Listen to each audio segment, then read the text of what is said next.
Howdy, kids. I hope you're all having a great day. It is a beautiful day here in Brevard today. I love breezes and wind. I actually like windy days. Some people hate them.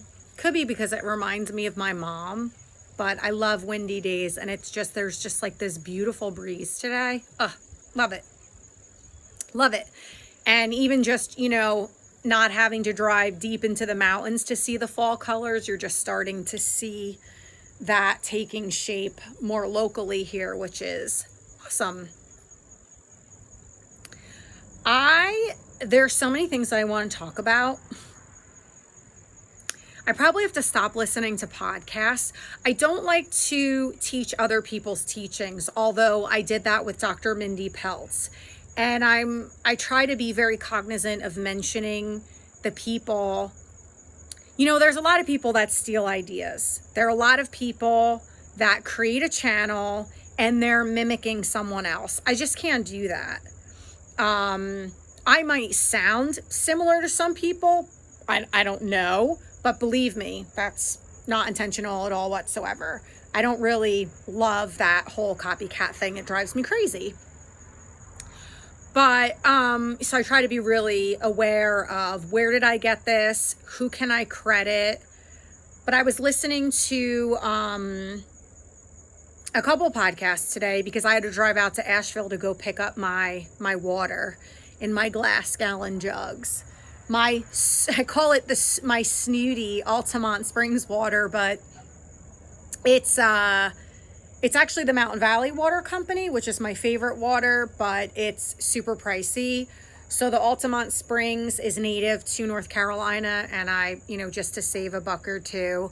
My diet is so expensive. I'm telling you, I've been feeling really off lately, and I always get wiped out. Late summer in traditional Chinese medicine, late summer to early fall is a very big transition. We're headed into autumn we're here. Autumn is the season of metal. It's a very contracting season. It affects the lungs. It begins the time of slowing down.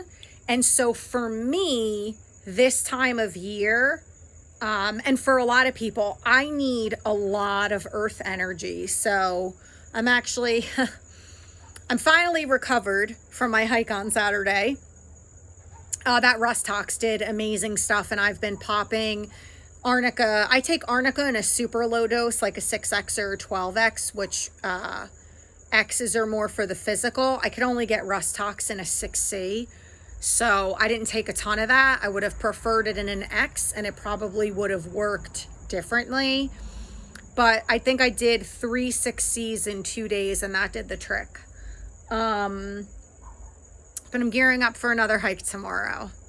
Not as tough, and not as long, because I have work in the afternoon, but I'm excited to go back out to the trails. So I need a lot of earth energy. And because my diet is so restricted because of my banana nuts crazy system, I can't bring a lot of earth elements into my diet besides the occasional little bit of white rice that I eat, which would be considered a grain, and grains are more of an earthy type of food. So the price of meat just keeps going up and up and up. And to save some money, I switched to hickory nut beef, which Hickory Nut Farms is in North Carolina. So supporting local, it's really good quality beef. And I just don't do well on beef. So I had to do another order. So it's been a month of me not eating elk. I'm so eager to get back to eating elk. I just thrive on elk. It is so freaking expensive. Let me just tell you, in the last 2 to 3 months, elk and bison have gone up like $2. It's just crazy. So, but this diet is really sustaining me. And you want to feel better. So I'm going to keep doing it. So I paid for exceptionally overpriced elk, and it should be delivered any day. And I cannot wait to get back on elk. But anyway, so this time of year, a lot of more earthy based foods like root vegetables, and if you can do grains, are really good for this time of year as we go from summer to winter. But like I said, Chinese medicine honors late summer to early fall, almost like it's a fifth season, like it's a season of its own. And I always struggle, and it could be lungs, houses, grief. And it could be that a lot of old grief comes up, and it doesn't help that my brother's anniversary is right smack in early fall. So I'm sure that all has something to do with it. But, so I listened to a bunch of podcasts today because I had a lot of driving to do in between work. Being an independent contractor has me driving from here to there, but I love to drive.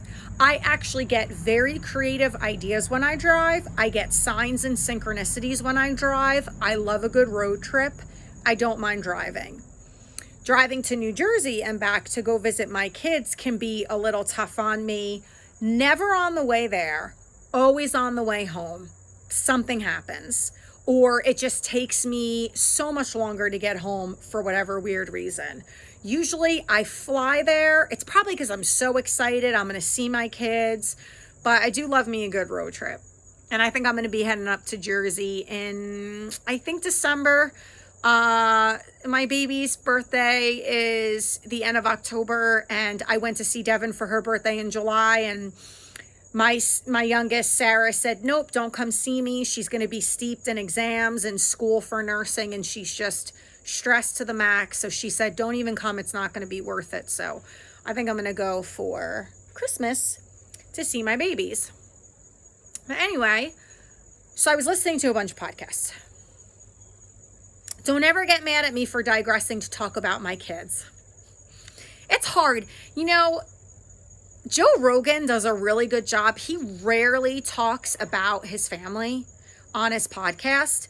What I've noticed is some men don't. Like they can really separate it out. And not all women do either. But I don't know if it's because I'm a woman and a mom. But sometimes I just can't help but talk about my kids. I mean, they really are the only family I have is my girls at this point in my life. Although friends and colleagues can become your family too, but I've hopped around so much that my friend circle is the white squirrel, the butterflies. I mean, I'll even give the hornets and the wasps some friend credit. There is a groundhog, and I have the cows and the roosters and the chickens and the trees. It's funny. My kids always tease me. They're like, so are you hanging out with your friends again today? Because I always tell them that my friends are the trees, because they really are. They're very good friends. They're extremely loyal, great listeners, very supportive, strong. But anyway, so, it's hard to kind of make solid friendships. And that's like a whole nother video I could do. This is crazy. I don't even know how it came up on my YouTube feed because I was not looking for it, but somebody did a video on,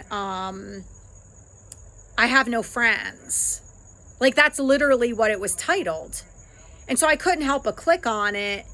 And then, I can't help but wonder how many people do things on YouTube to like sensation, like, because they want the hits, they want the follows, they want the subs, they want to make money. I think if you get like 1,000 subs, YouTube starts to pay you pretty small amount. I mean, you really got to get your subs way up there to make good money.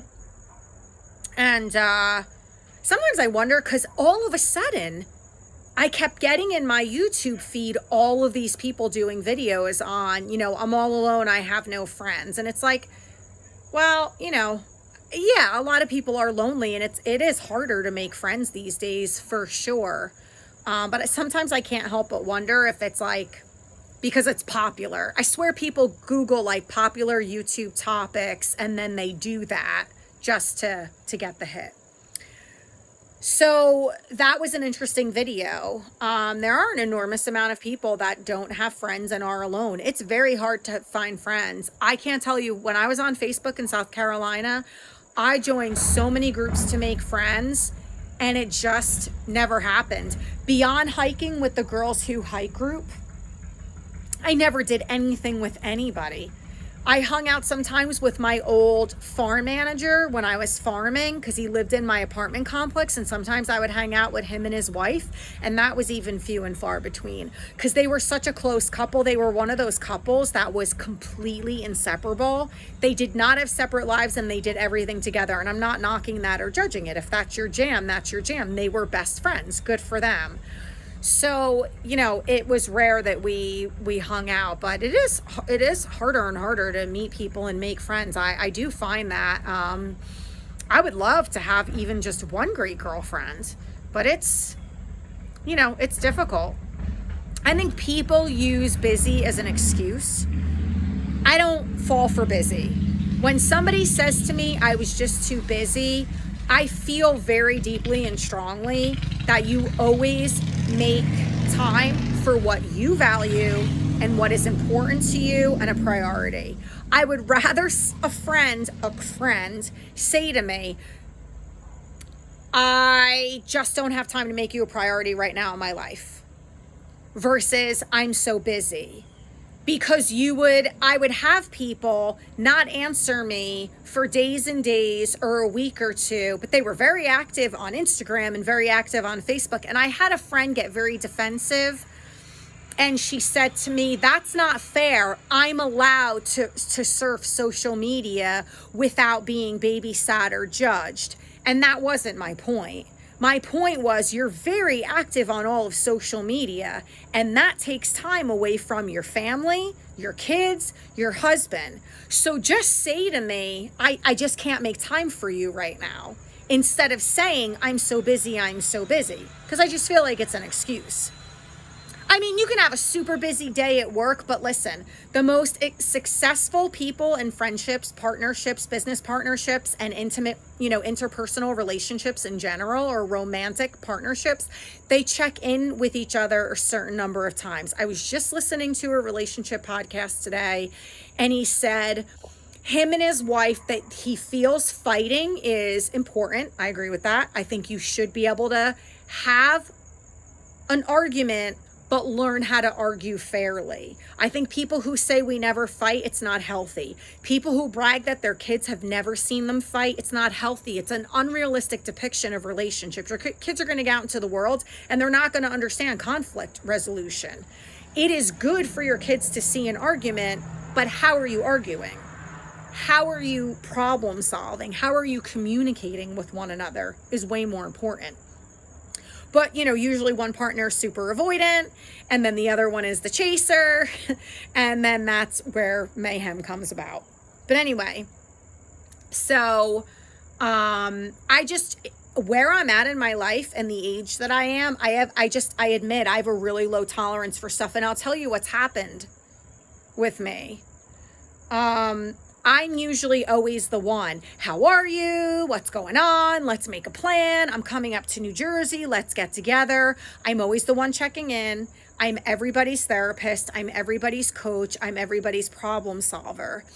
And so I did a little experiment, and I backed off, and I stopped reaching out to people, and nobody reached out to me. So they're not my friends, because that's not how it works. It's not a one-way street, and you cannot keep relying on the other person. And so I made a promise. I actually said to one person who was just really starting to suck the life out of me, I think that you should, I wasn't going to leave them high and dry. I would never do that, especially when somebody is in duress, and they were in duress. But I made the suggestion of going for therapy, and they said, I am in therapy. And they would always say to me, like, you finish your master's, you're going to make such a great therapist. You're born for this. I so deeply appreciate you. But that was the so-called friendship. I wasn't receiving any value in return. I was just there for them. And that was it. That was our last conversation. And I don't think I've ever heard from them again. People forget how vital and important it is to send the text message. How about calling people? Do you know the first time? So I'm off of Facebook because I was hacked, and my PayPal was attached to my Facebook, and PayPal was a mofo about this, and somebody racked up over $1,000 worth of charges. PayPal was not going to reverse them. They said that I didn't have enough proof. Somebody from PayPal was a little angel for me and said, close your case, call them back up. This is exactly what you say. Put the burden of proof on them. Tell them that they have to contact Meta. They need to speak to somebody from Facebook, and you are demanding evidence from Facebook that this was you. PayPal couldn't prove it was me. Case was closed. I got refunded the money. But that took 2 months. It was very stressful. And I was extremely disappointed in how everything was handled. And God forbid, you can't get anybody to answer you from Facebook. From Meta, forget it. It's like a useless endeavor. It was a waste of my time. So that really turned me off, and I just decided I didn't want to go back on, which is one of the things that I wanted to talk about today, because it's a whole different world. So we'll just go there. So talking about friendships, every person that I thought was a friend, even slightly a friend, I was off of it. Now it's been months, maybe 3 months. 2 people. Now you can see both fingers. 2 people in 3 months have reached out to me. I was posting every day. According to the analytics, 80% of my business was driven from Facebook. Most people seem to deeply appreciate my writings, my musings, my wisdom. I mean, I was doing fairly well. Listen, it wasn't crazy, but most of my business was from Facebook, and the engagement was pretty darn good. 2 people in 3 months have reached out to say, I've noticed you're not on Facebook. Are you okay? How are you doing? We miss seeing you on there. Now, years ago, when I went through this, I got off. I've gotten off twice before. Once was during yoga teacher training, where you practice like withdrawal of the senses, and you pick one thing that you feel like you're addicted to, or you just give one thing up. And that was for the whole year of teacher training. So I got off of Facebook. And I remember an aunt that lived in a different state. Somehow she reached out to me, or I reached out to her. We ended up talking on the phone, and I said, nobody bothers with anybody in the family. Like, no one picks up the phone, nobody checks in. And I was really upset. I had lost all these family members, and when my mom passed away, everything changed, and it was like she was the hub. She was the matriarch. So she was the hub of the family. And it was like the rest of the family, just like everybody goes on with their life, which I get, but no one was checking in. And my aunt's attitude was, well, you're off Facebook. I was like, what the fuck does that mean? That's not real connection. We're not Facebook friends. We're family. Like, what is happening in the world? And that was it. I don't even think I've ever spoken to her again since then. So there's this really weird thing that's happening in the world. So that was my first experience of being off Facebook.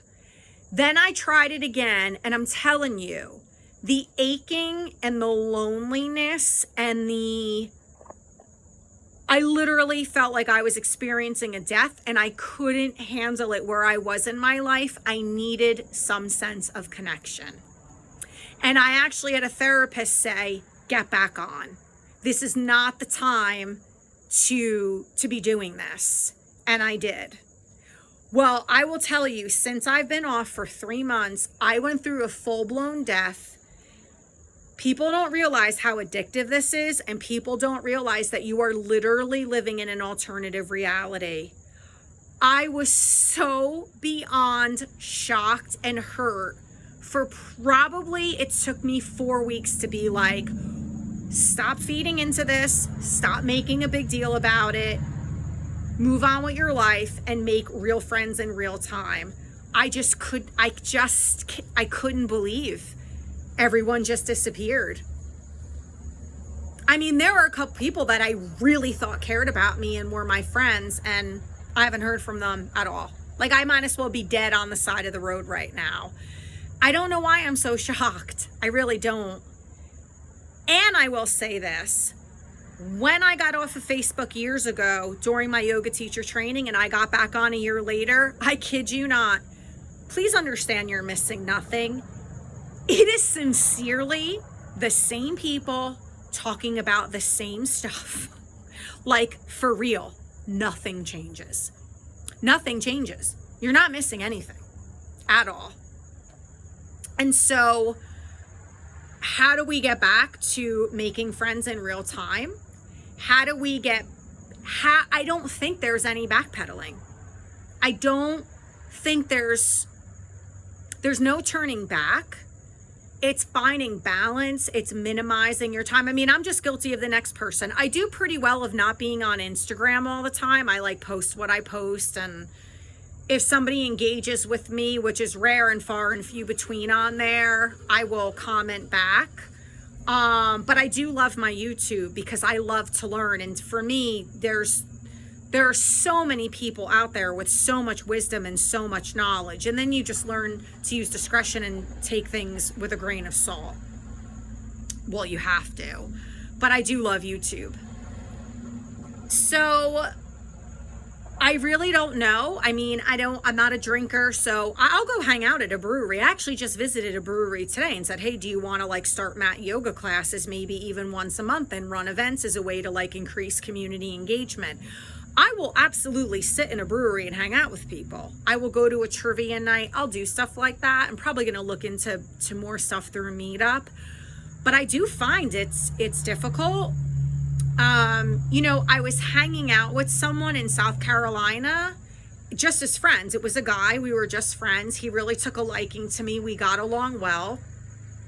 And he actually said this to me, and it really put me off because whatever happened to acceptance? And I don't know. I just feel like everyone's so superficial and judgmental. And I know it's not everybody, but it's ridiculously pervasive. And he said to me, well, Carrie, like, it's not easy. You don't make it easy for people because your diet is strange and you don't drink alcohol. And you're kind of like into the things that you're into. And I was like, first of all, we've had completely normal conversations. I am not a woo-woo spiritual person. We talked about very basic life things. And I actually did have a glass of wine one day with him at a brewery. And so what if I'm eating burgers and steak and red meat? Who gives a crap? Like, that's not what relationships are built on. So it's just amazing to me. I don't understand it. I just don't get it. And it's harder, I think, if you do not connect on a superficial level. And I think there's a high majority of people that do that. They're connecting on the superficial. I can't do that. Like, I'm not into small talk. I don't want to talk about where you shop. I don't care where you shop. I don't care how much money your sweater costs. I don't care how much money you make per year. I want to know about your job. I want to know about your life. I'm the type of person that when I ask you, how are you? I don't want a I'm fine bullshit answer. You could tell me I feel like complete crap today. My boyfriend and I broke up. My heart is broken. My kid is a shithead. I'm actually the type of person who wants to hear it.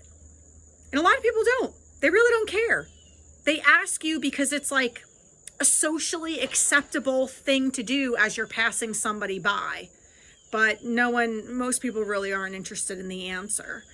And so I think that's what's happening is the high level of narcissism or narcissistic traits and superficiality. We've created these really bizarrely disconnected connections, disassociated connections. It's really not real connection.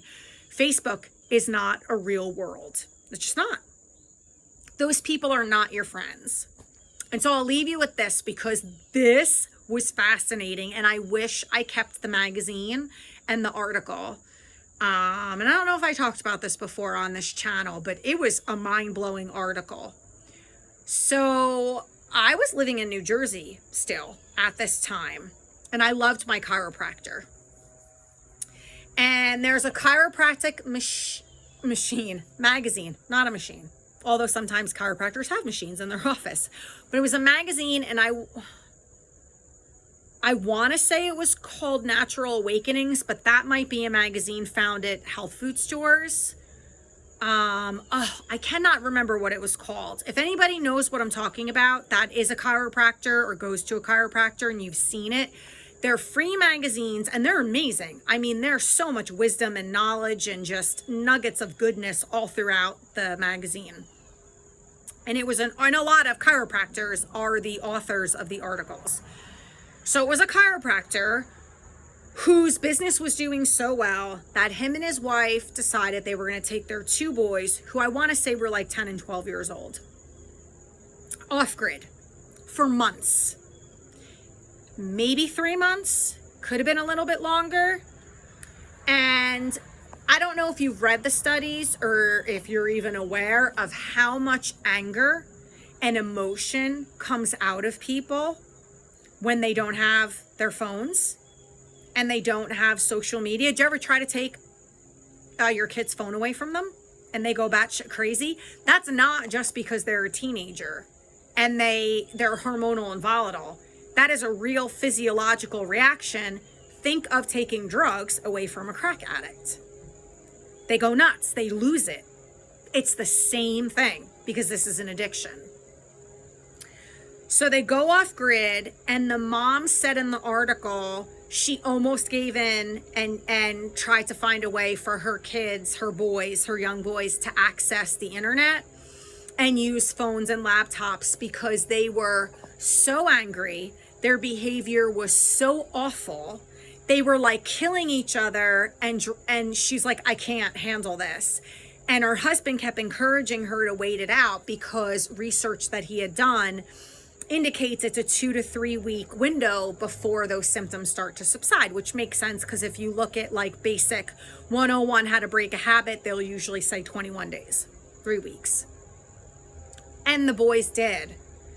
And the article goes on to describe all of the things that the boys were doing after their brains adjusted to just being and existing.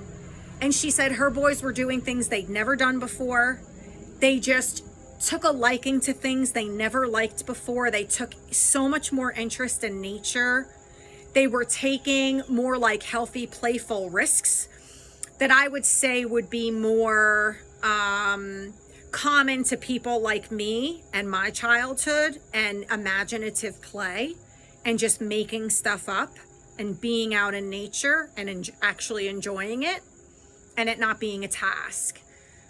And so my favorite part of this article was when they got home. Now they were off grid. They did not have access to any type of luxury at all whatsoever. I think they were like in the Amazon or something. They sat in the driveway of their house and they were kind of like, oh, like they felt weird. It just felt weird to be back. They all walked into the house, looked at each other, didn't know what to do, literally went back outside and camped out in their backyard. And I have heard people that have gone on mission trips to Africa have this same response, where they come back and they have a very hard time acclimating to life in the States and all of the luxuries. I don't think people realize how much we have at our fingertips and how damn spoiled we are. I think America is one of the most beautiful countries to live in. I think that it is one of the best places to live. I don't think anything's perfect. I love Europe. I would give my left arm to do more extensive traveling. I mean, I would do anything to get a job where I was traveling more. Like, I would love that. When I was a sales rep and they were sending us to like California and Colorado and Albuquerque, New Mexico, they sent us to Brevard, North Carolina. I was like, sign me up. How many more trips can we go on? But I think, Americans in particular are so damn narrow-minded. We are so small-minded. I find Europeans to be way more open-minded and expansive and cultured. And that is not me trying to be a jerk about it. I love America. I love Americans, but there is much more out there than this.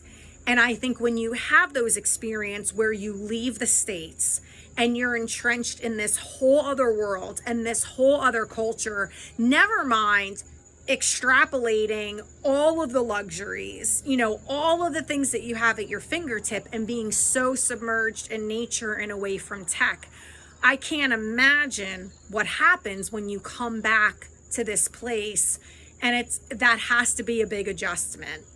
And so, you know, I think why I'm so passionate about the things that I do and the things that I know are the resources and the tools and the tips and the tricks to optimize health and well-being is because we are so far removed from things that as human beings, like innate basic needs, Humanity 101, we need. Not even to stay connected to one another, but to stay connected to ourselves. Do you realize how many people you're bumping up against out in the world that are completely disassociated? You do not need to be an addict. You don't need to be on drugs or have some insane addictive behavior or diagnosis to be disassociated. Now, some of those people is trauma-based, and my heart breaks for them because I've been there and I know what that's like. And oftentimes that disassociation is necessary. You have to dissociate from the trauma. So there is a leaving of the body of sorts, or this separation. And Body Keeps the Score by Bessel van der Kolk. Am I totally screwing up his name all of a sudden? I don't know why I have this issue with names when I talk on this channel. Because if I was talking to you in person, I would not be tripped up on this. It's so weird. I don't know. Bessel van der Kolk. Am I saying that right? Anyway, look up Body Keeps the Score. That's a great book. These things are extremely common. I'm not talking about that. It's people being in a disassociated state just from being so addicted to their phones and social media. They don't pick their head up. They don't even know other people are in their vicinity.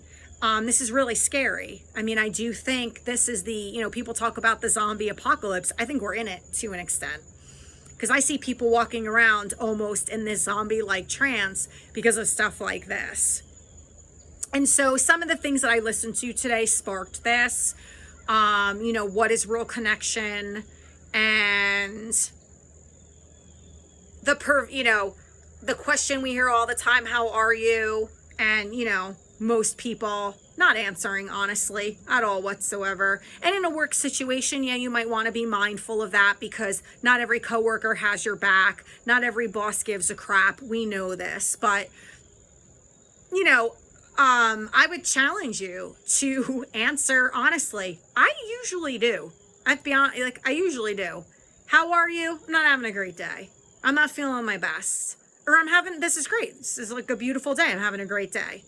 You don't have to self-disclose and bare your bones to somebody, an absolute stranger, without having trust or safety in place, just because, you have to be careful. Your own vulnerability can absolutely be used against you, especially these days. Jesus, it's like one vulture after another. But, as far as friendships and relationships go, I want to be a part of solving the problem, and I really don't know how to get there. But I have this vision of creating some kind of platform or forum with a group of like-minded people where we somehow make it possible to have real, authentic connection and communication with people. And yeah, some of that would be virtual and online, but finding ways to create connection, town by town, state by state, where people could meet up in the real world. I mean, yeah, we have Meetup, and yeah, we have Facebook groups, but I don't know. I don't know where I'm kind of going with that, but I was thinking about this all day today. Like, why is it so hard to meet people? I've gone to meetup groups and I just, meh. Even if it was in the genres of things that I like, beyond hiking. Usually hiking, I meet great people. But again, what happened to me on Facebook is I'm in these hiking groups, I'm hiking with these people, and the friendship stayed on Facebook. How can we get from these platforms into like real life connection and situations? I just don't know. I don't know why this is so pervasive, why it is so hard. And another thing, I know this is a little bit of a lengthier video, but I feel like this is like important and fascinating. Another thing that people are saying in their videos of like, I have no friends and I feel so alone and I'm lonely, is a lot of people are getting to the point, and we know this is happening with dating, like, I don't even want to date anymore. I'm so freaking done. I'm waving the white flag because it's one poor experience after another and I can't take it. And that does become really emotionally and energetically taxing. But it seems like the same thing is happening with friendships. It's like I can't find one solid person to rely on. I can't find one solid, consistent friend. Why is this? How can we get to the heart and the root of this and really solve the problem? What is the answer? It seems like if you have a large family network, you have more safety and a cushion because you have those people in your vicinity. But if you're someone that doesn't have a lot of family, if you're someone that lives far away from family, like me, what is the frickin' solution? I don't know. Food for thought. Comment, give me your answers. What has worked for you? Does any of this resonate? Has anyone else experimented with getting off of Facebook? Has anyone else had a similar experience to me where they got off of a social media platform and all those people disappeared? I mean, this is a huge crisis in the world, not just in America, because there were Europeans talking about this. This is, and we're all connected. So this is a global situation. So let me know your thoughts. I really want to hear from you. I thrive off of connection and community. So I would love to have more engagement on this channel. I don't know if it's like fear of saying something or putting yourself out there or whatnot, then private message me. Hop on my Instagram and private message me. Email me. If you have my phone number, call me, text me. If you're in Europe, we can, WhatsApp, like whatever, we'll find a way. But I really want a community-based forum where we can solve problems together because we are all in this together. Anyway, that's all I've got for today. I love you all to pieces. Bye.